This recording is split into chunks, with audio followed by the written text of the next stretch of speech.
Olá, boa tarde a todos. Vamos voltar ao nosso assunto da semana passada, em que falávamos sobre ansiedade. Obrigada por estarem desse lado. Partilhe com os vossos amigos. Se este assunto for de algum interesse para vocês, chame-os. Se conhece alguém para quem este assunto possa ser interessante, partilhe, deixe o nosso like e não esqueça, ponham aí as vossas questões, eu terei todo o gosto em respondê-las.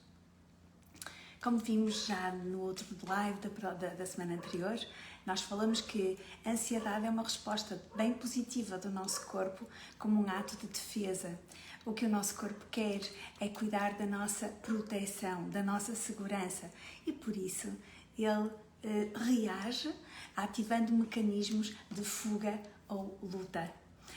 Muitas vezes estes mecanismos de fuga ou luta aparecem não por um medo real, mas por antecipação de uma ameaça futura que não sabemos se virá ou não.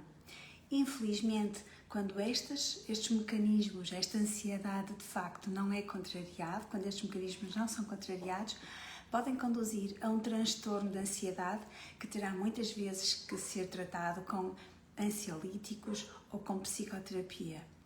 Antes disso, antes de chegarmos ao transtorno, nós podemos fazer algumas coisas para evitar que esta ansiedade se instale e para podermos combatê-la. É disso que vamos falar hoje. O meu nome é Paula Monteiro e vou dizendo olá a alguns de vocês que estão aí a chegar. A Sofia Monteiro, olá Sofia, que bom estar desse lado. Eu creio que todos nós vamos chegando. A nossa live vai mudar de horário, fiquem por aí que nós temos um pedido para vos fazer. Entretanto, então, o que é que nós podemos fazer depois de o nosso corpo ter reações automáticas a situações que nós prevemos ou situações que nós vivemos? Aquelas que nós vivemos nós não podemos eliminar, certo? Então são respostas automáticas, ainda bem que existem. Quando nós estamos para atravessar a rua e vemos um caminhão aproximar-se, nós temos medo e o nosso corpo prepara uma resposta automática de fuga ou de luta, ou seja, ou corremos muito, de parar ou fugir, ou corremos muito, ou damos um passo atrás e ficamos sossegadinhos para que o caminhão não nos apanhe. Isto é uma resposta ao medo e é um medo ótimo, é uma reação boa porque nos protege. Quando por outro lado estamos a pensar, se eu for despedido, o que é que vai acontecer? Se o meu marido for despedido, o que é que vai ser de nós? Se agora com o Covid alguém ficar doente, o que é que nos vai acontecer? Se sei lá, tantas coisas, deem os vossos exemplos também, ponham aí quais são as vossas ansiedades, os vossos medos, que acabam por ser medos irracionais. Não é que eles não tenham um fundo, mas na verdade eles ainda não aconteceram, nós estamos simplesmente a antecipá-los, não a prevê-los, ok?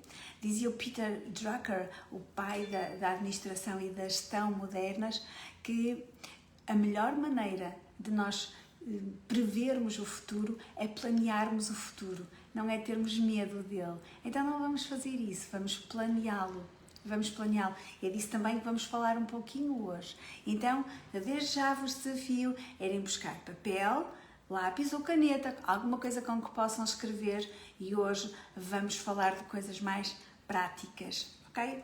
Uma das estratégias que existem para crises de ansiedade, quando nós ficamos mesmo com os nervos à flor da pele, porque estamos a ter medo de uma ação que ainda não aconteceu, mas pode vir a acontecer, uma das coisas que nós podemos fazer é concentrarmos-nos no momento, respirar fundo, controlar a respiração, porque durante a ansiedade a respiração pode ficar mais acelerada, controlar a respiração, pôr as mãos em coisas sólidas e tomarmos consciência de que aquilo que está aqui é o nosso presente. E é exatamente com esse nosso presente que nós nos podemos ocupar e não preocupar com aquilo que ainda não aconteceu, ok?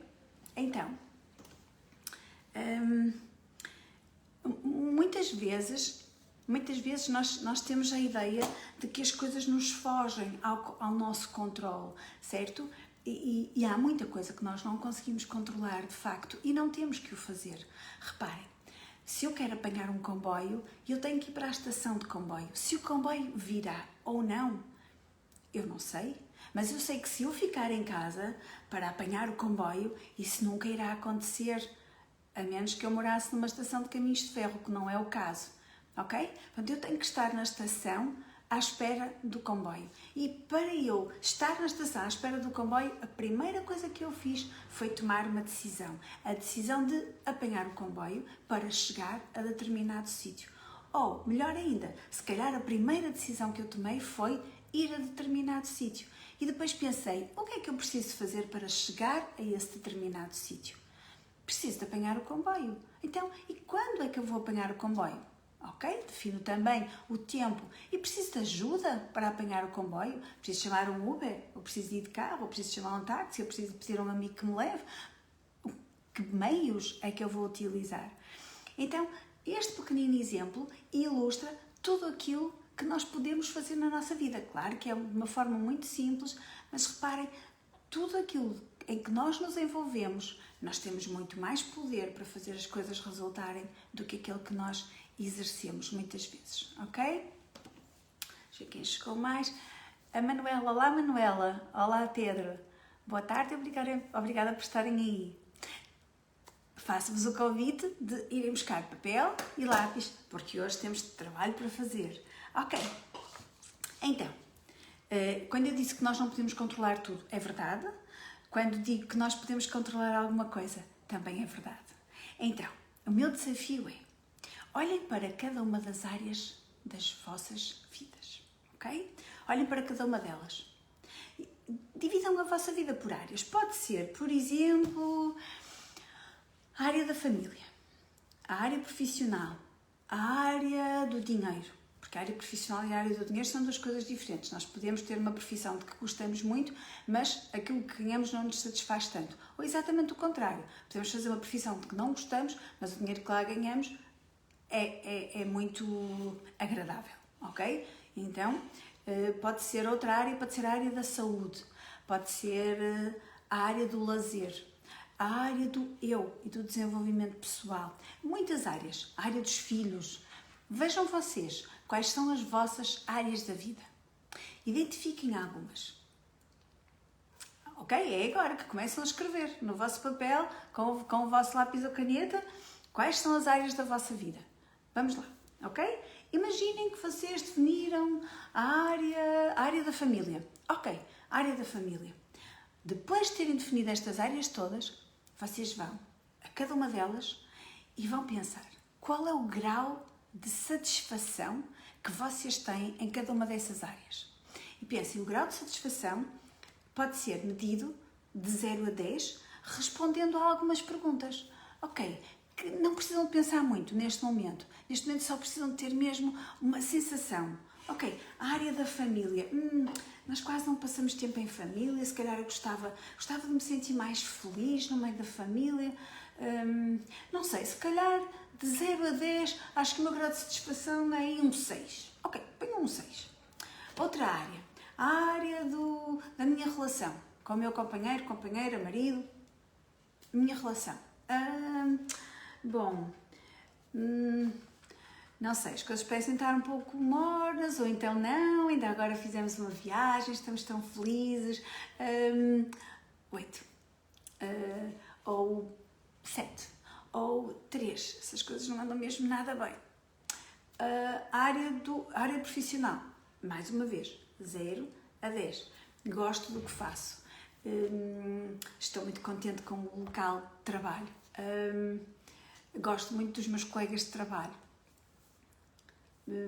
Ok, sinto-me realizada lá. O meu grau de satisfação na minha área profissional é 9 ou 10. Ok? Vão por aí, está bem? Vamos classificando. Fernando Moreira. Olá, boa tarde, Fernando Moreira. Então, papel, caneta e a classificação de cada uma das áreas que nós estamos a ver na nossa vida, em que estamos a dividir a nossa vida, está bem? Porque, mais uma vez, tudo o que nós pudermos planear, nós podemos prever. O futuro não tem que ser somente uma folha em branco. nós precisamos de tomar decisões quanto a ele. E vocês dizem-me assim, mas às vezes eu planeio e nada resulta. Ok, vamos ver porque é que não resulta, porque na verdade algumas vezes pode mesmo não resultar, mas tem várias razões para que isso aconteça, não é? Quais é que podem ser essas razões? Uma delas pode ser, por exemplo, porque nós desistimos. Quer dizer, não tivemos resultados à primeira ou à segunda semana, então nunca mais pensamos nisso. Ou então até começamos a ter resultados e o grau de satisfação subiu um bocadinho, então nós paramos logo de continuar a insistir em procurar a satisfação nessas áreas. Mas, muito bem, já vimos que há razões para não resultar, mas também poderá haver razões para resultar. Temos que experimentar, ok? Olá, Bruno. Sabem, muitas pessoas dizem que não gostam de planear porque vão falhar. Há um autor, eu não me lembro o nome, que diz: falhar em planear é planear falhar. Então nós não queremos isto. Nós queremos ficar mesmo com algum poder do nosso lado. Sandra Moura. Olá, Sandra. Que saudades. Bruno Pereira. O patrão troca sempre o que está planeado. Às vezes sim. Às vezes os planos também falham porque dependemos demasiado das outras pessoas. Ok? É questão de irmos para a estação para apanhar o comboio e de repente o comboio ficou retido numa estação qualquer anterior e portanto nós já não podemos apanhar o comboio. Mas nós estávamos lá e isso é importante. E se calhar, se não apanharmos aquele comboio, apanhamos outro. E se calhar, se não houver comboios e nós quisermos muito chegar ao sítio que definimos ou que decidimos ir, nós vamos arranjar outro meio de transporte. Está bem? Pronto. Uma vez que já dividiram todas as áreas da vossa vida e já as classificaram, agora o que é que nós vamos fazer? Muito bem, vamos pegar numa área, vamos pegar em todas, ok? Mas vamos pegar numa área em que vocês tenham um grau de satisfação mais baixo. Por exemplo, área da família. Definitivamente eu sinto que não tenho tempo para passar com os meus filhos ou com o meu companheiro, marido, que seja, ok? Eu não tenho tempo. Ok. Se eu não tenho tempo, e é por isso que o grau de satisfação é baixo, então, e agora vem o nosso planeamento. O que é que eu quero que aconteça? E o que é que eu vou fazer com isso? Ok? Então, eu quero passar mais tempo. O que é que eu vou fazer? Vou, por exemplo, ver os horários dos meus filhos, ver os horários do meu companheiro, ver os meus horários e vou definir sítios nesses horários em que nós possamos ter alguns momentos de qualidade. Vou falar com eles a seguir. Reparem, primeiro defino o que quero. Defino porque é que eu não estou satisfeita. Defino o que é que eu quero que aconteça. Arranjo formas, arranjo uma ação que me permita combater a minha insatisfação. E eu já tenho um plano. Eu vou fazer um horário, por exemplo, ao sábado à noite, todos nós estamos livres. Pronto, vai ser ao sábado à noite, vamos arranjar a maneira de termos um jantar todo especial, e a seguir ao jantar fazemos jogos, ou fazemos uma noite de talentos, E isto só por si é uma excelente ideia, mas não chega. Não chega porquê? Porque, como aconteceu há pouquinho com o Bruno, depende de outras pessoas. Dependendo da idade dos filhos, nós podemos falar com eles sobre isso. Mas depois temos a outra metade, não é? Da relação conjugal, que tem que ser consultada também.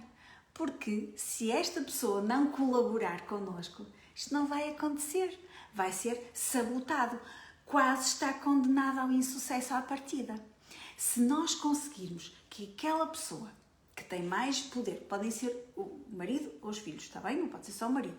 Que aquela pessoa se comprometa a ajudar-me a ter este grau de satisfação mais elevado e a colaborar comigo naquela ação em particular, então quase de certeza que eu vou ter sucesso e que eu vou conseguir passar mais tempo com a minha família. Se é ao sábado à noite que está disponível, então pode ser. Por outro lado, pode ser que ao falar com a outra pessoa ou com os meus filhos, eu possa encontrar outra altura que seja mais adequada a que nós possamos fazer aquilo que eu quero fazer e que seria benéfico para todos. Reparem que quando nós traçamos um plano, esse plano nunca pode ser só bom para nós. Todas as pessoas à nossa volta têm que beneficiar com ele, porque senão nós não vamos ter alento suficiente, nem colaboração suficiente para continuarmos de forma consistente a perseguir as nossas ações, ok? E a consistência é muito importante. Ok, então já definimos o que queremos fazer, já definimos quando queremos fazer, já falamos com os principais intervenientes no assunto, portanto, agora é só obter o compromisso. Portanto, temos a ação, depois temos o compromisso e depois temos a execução. E aqui vem uma das coisas mais importantes e que muitas vezes são motivo de fracasso dos nossos planos. É a data. Quando é que vamos começar a fazer isso? Já no próximo sábado? Vamos aproveitar o confinamento e fazemos já no próximo sábado. Que boa ideia! Espera, não pode ser. No próximo sábado,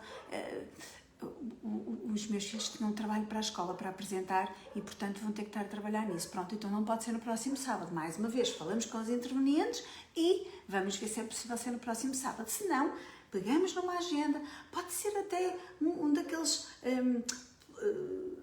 aqueles planos anuais que nós podemos pôr na parede com atividades que toda a gente possa ver. Então, naquele dia, sábado, à noite, ninguém se compromete com nada porque vamos fazer a nossa noite em família.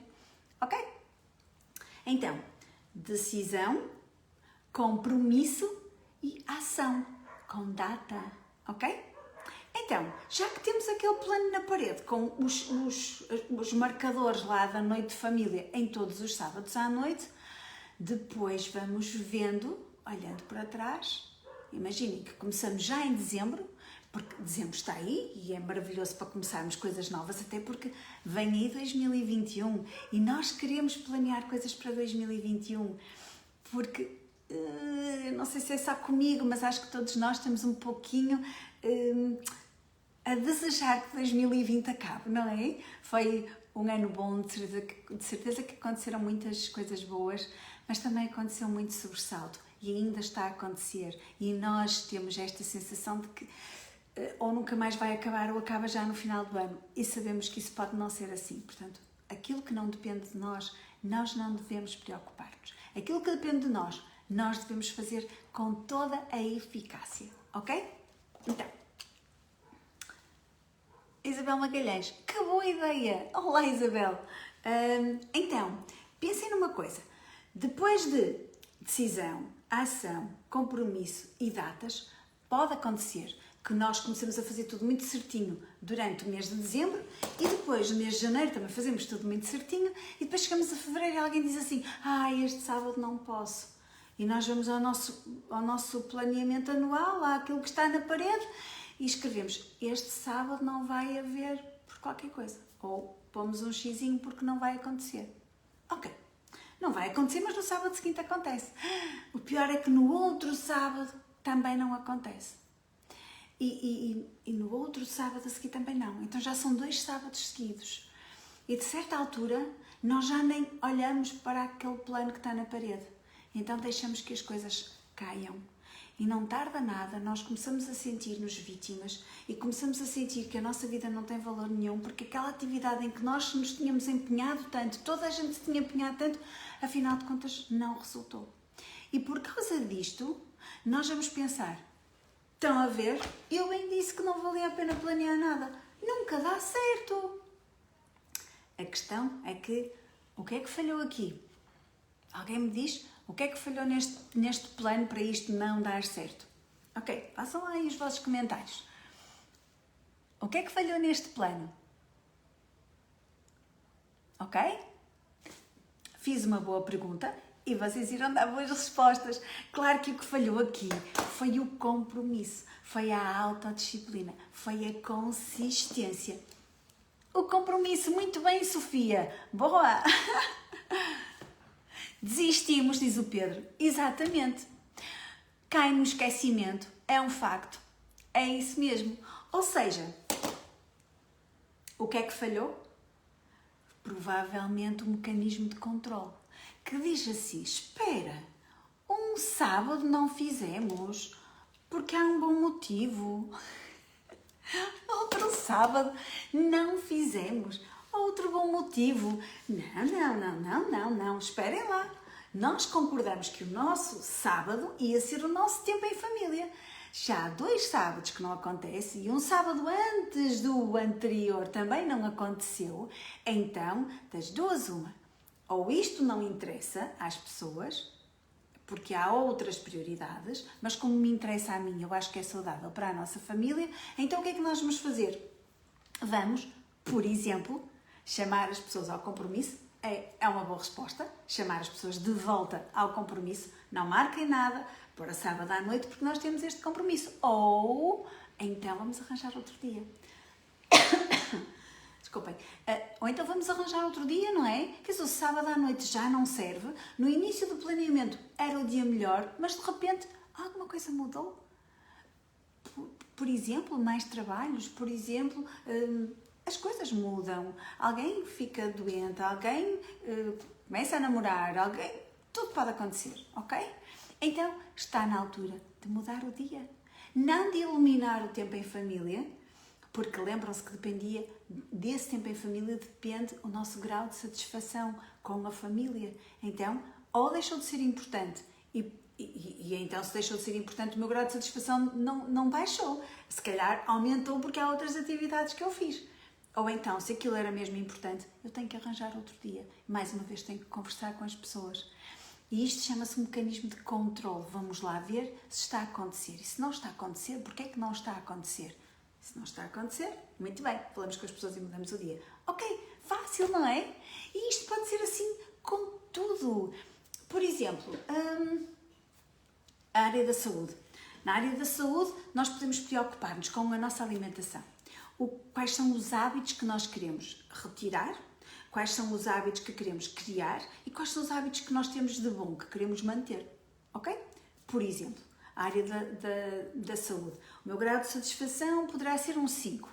E para que o meu grau de satisfação aumentasse, então eu vou dizer que se eu comesse melhor, se eu tivesse mais cuidado com aquilo que como, com a minha alimentação, o meu grau de satisfação seria maior. Então, quais são as atividades que eu posso decidir fazer para que a minha alimentação seja melhor? Por exemplo, posso fazer uma lista de compras previamente, prevendo que refeições é que eu quero ingerir. Eu e a minha família. Sim? Posso também procurar algumas receitas na internet que possam ser aquelas receitas que têm a ver com aquilo que eu quero comer. Posso ouvir alguns nutricionistas ou até ir a uma consulta de nutrição e saber o que é que o nutricionista me diz sobre a alimentação melhor para mim e para a minha família. Ok? Ou só para mim. E então, se eu defino estas ações, depois o que é que eu vou fazer? Saber quais são os intervenientes nelas e pôr uma data. Quando é que isto vai começar a acontecer? Ok? Quando? Quando é que eu vou consultar um nutricionista? Quando é que eu vou definir as minhas refeições? Quando é que eu vou definir o que vou comer? Quando é que eu vou definir a minha lista de compras? Quando? A partir de quando? Quando é que eu vou às compras? Vou no domingo às 9 da manhã, ok? Então, até domingo às 9 da manhã, que é quando eu vou às compras, eu já tenho que ter definido que tipo de refeições é que eu quero fazer a partir dessa data. Segunda, terça, quarta, quinta, sexta, sábado, domingo, quando voltar a ir às compras. Depende se o vosso dia de ir às compras é domingo ou não, ok? Já tenho que ter tudo pronto, porque senão chega domingo, vocês vão às compras e pensam, ei, não sei o que é que vamos comer esta semana, não faço a menor ideia.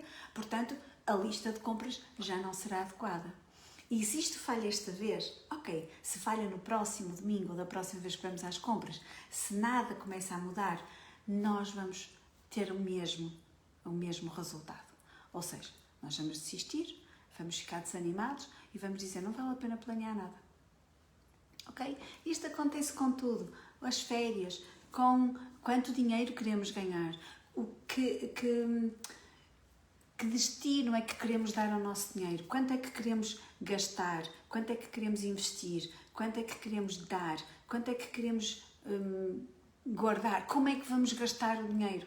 E isto também depende das pessoas que gerem o dinheiro em casa. Okay? Nunca é de uma sozinha.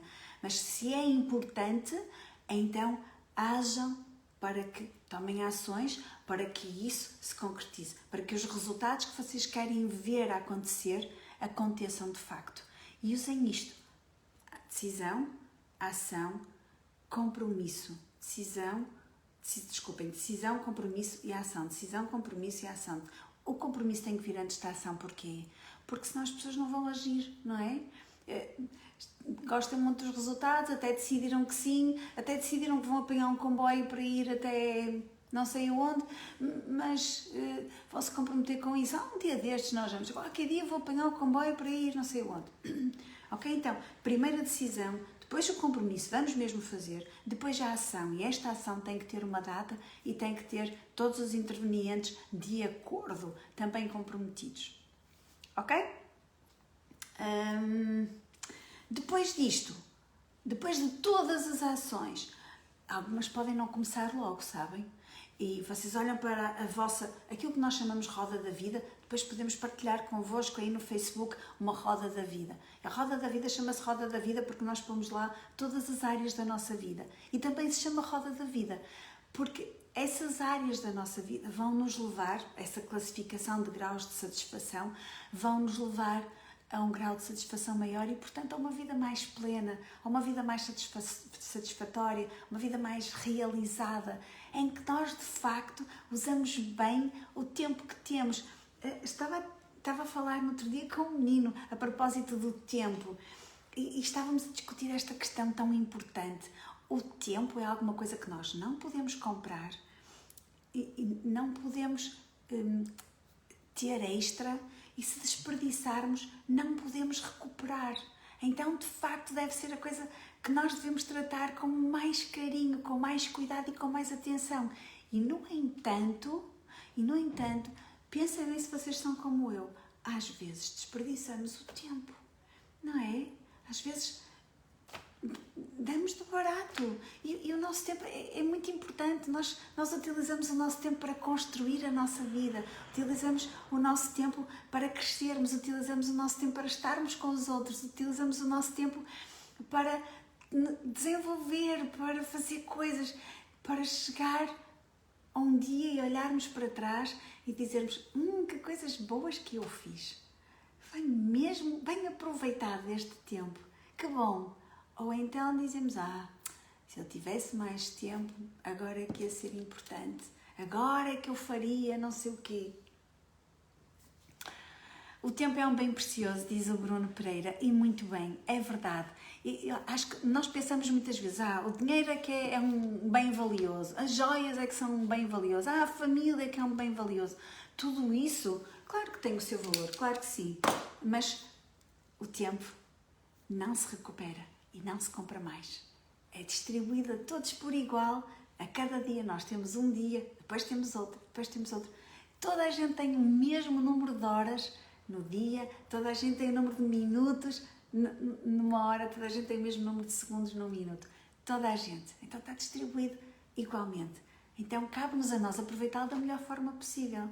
E se o aproveitarmos da melhor forma possível, evitamos também a ansiedade. Evitamos também andar assustados. Quantos de vocês, e a mim já me aconteceu, acordar de noite sobressaltada porque há qualquer coisa que não está bem na minha vida e que eu quero mudar. Então, quando chego de manhã, eu pego no caderno e faço uma lista. O que é que eu preciso de fazer para mudar isto? E nós conseguimos ter mais poder na nossa vida do que aquilo que nós pensamos. Sobretudo, se fizermos as escolhas certas, aquelas escolhas que nos levam ao sítio onde nós queremos estar, que é o nosso lugar de maior satisfação, é o nosso lugar de maior conquista e o nosso lugar de maior construção, porque na verdade todos nós devíamos deixar o mundo melhor do que aquilo que o encontramos, não é? Então, para isso, nós precisamos de usar bem o nosso tempo, de tomar bem as nossas decisões, fazermos bem as nossas escolhas, comprometermos-nos com elas e ir verificando se as coisas estão a acontecer de acordo com o planeado ou não. Partilhem connosco que área da vossa vida é que é mais prioritária e onde é que vão começar a tomar medidas. Deixem aí em baixo nos vossos comentários. Lembrem-se sempre, há sempre uma área ou duas que são mais importantes do que todas as outras. Porquê? porque é aquela que, se nós não fizermos nada, vai fazer com que todas as outras fiquem mal, ok? Imaginem a área da família. Se a área da família não estiver bem, todas as outras podem estar mal. É uma área muito importante. A área do relacionamento. Se não estiver bem, tudo o resto pode ficar mal. A área do dinheiro. Se não estiver a ser bem gerida, todas as outras podem ficar mal. Talvez a área do lazer não seja tão importante, mas depende das pessoas. Vocês é que têm que decidir qual é a área para vocês que é mais importante e aquela em que vocês neste momento têm que tomar ações prioritárias e não as largar, ok? O casamento, a área profissional, boa. Sim, o Bruno acha que é a área profissional, a Sofia acha que é o casamento. Na verdade, as duas são mesmo muito importantes, não é? E se o casamento não estiver bem, qualquer área que entre ali, porque depois o casamento e qualquer relação, ok? Relação marido-mulher, relação pais-filhos, sim, as relações familiares de um modo geral, mesmo com os amigos, mesmo com colegas, se os relacionamentos não andarem bem, as pessoas não podem construir nada em cima, porque o relacionamento é mesmo aquela base, aquele ninho, não é? Aquela plataforma onde tudo é construído a seguir. Portanto, se o vosso casamento não está bem, se o grau de satisfação não é o melhor, então, se há alguma coisa, mesmo que o grau de satisfação até seja bom, se há alguma coisa que ainda pode ser melhorado, então façam por isso. E se o grau de satisfação já é bom, então é porque vocês estão a fazer ações que fazem com que essa satisfação se mantenha. Então, é vosso compromisso, é vossa missão não desistirem de fazer essas ações. Porque se nós não cuidarmos das nossas áreas de vida, elas vão acabar por esmorecer, ok? Imaginem que alguém estar na estação à espera do comboio e ficar lá 1 hora, 2 horas, 10 horas, de um dia para o outro, 3 dias, 5 dias, quem é que vai aguentar? Em que estado é que vai ficar? E quando as coisas não mudam, apesar do que nós queremos que mudem, se nós não fizermos nada, nós vamos esmorecer e vamos ficar infelizes. E esta desesperança pode conduzir-nos àquele estado em que nós pensamos que não estamos a controlar nada e se numas alturas nós ficamos apáticos e tristes, noutras alturas nós podemos ficar frustrados e irritados e podemos desenvolver todos aqueles sintomas que nós falamos de ansiedade, ok? A irritabilidade, a falta de concentração,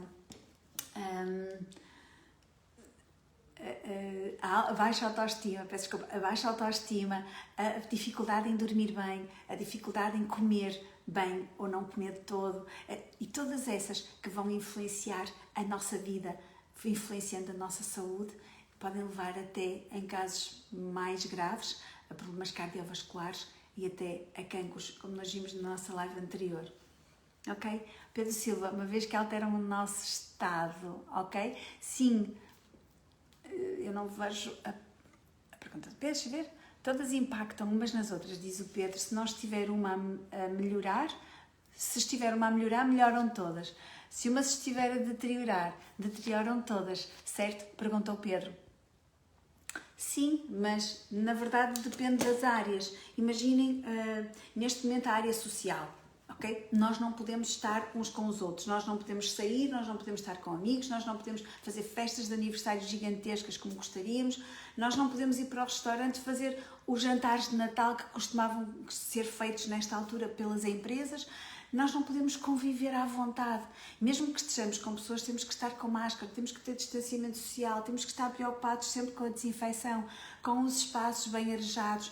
Nós vivemos um período, em termos sociais, muito difícil.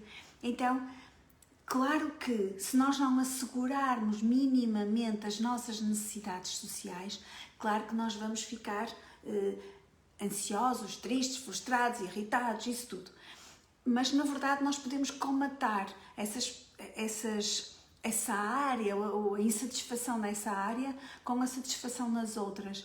E podemos, por exemplo, não ter um grau de satisfação 10 ou não querer um grau de satisfação 10, porque há muita coisa que nós não podemos fazer, mas podemos ficar contentes com um grau de satisfação 5.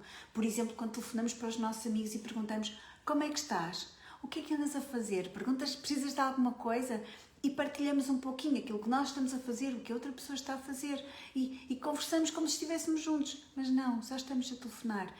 Mas podemos ter uma lista de pessoas a quem queremos ligar para manter alguns laços de amizade. Podemos não esperar simplesmente que esta pandemia acabe, podemos ir fazendo isso. Agora, em termos de grau de satisfação, não vai ser tão grande, mas vai lá estar, ok? E com esse nós temos que nos contentar um pouco, porque há coisas que nós não controlamos, mas o que controlamos devemos usar, inclusivamente acalmarmos-nos quando não temos aquilo que nós efetivamente queremos ter, que é, neste momento, por exemplo, a vida social. Ok? Então, vemo-nos para a semana, deixem os vossos comentários aí, façam o vosso like, partilhem com os vossos amigos. O meu nome é Paula Monteiro, vemo-nos para a semana.